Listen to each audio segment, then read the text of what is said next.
عبداللہ بن عباس رضی اللہ تعالی عنہ فرماتے ہیں جس شخص نے وہ اس عالم کی توہین کی تذلیل کی جو اپنے علم پر عمل کرنے والے ہیں، فرمایا اس نے محمد الرسول اللہ کی توہین کی۔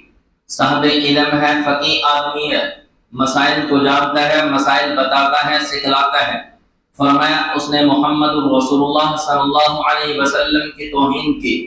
اور جس نے محمد الرسول اللہ صلی اللہ علیہ وسلم کی توہین کی اس نے گویا خدا کی توہین کی، اس نے گویا خدا کی توہین کی۔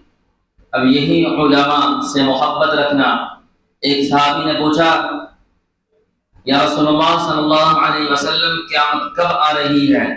اللہ کے نبی صلی اللہ علیہ وسلم نے پوچھا کہ آپ نے قیامت کی تیاری کی ہے؟ فرمایا یا رسول اللہ صلی اللہ علیہ وسلم صرف اتنا ہے کہ میں نے آپ کی محبت کو دل کے اندر بٹھایا ہوا ہے۔ فرمایا قیامت کے دن تو اسی کے ساتھ ہوگا جس کی محبت تیرے دل کے اندر ہے۔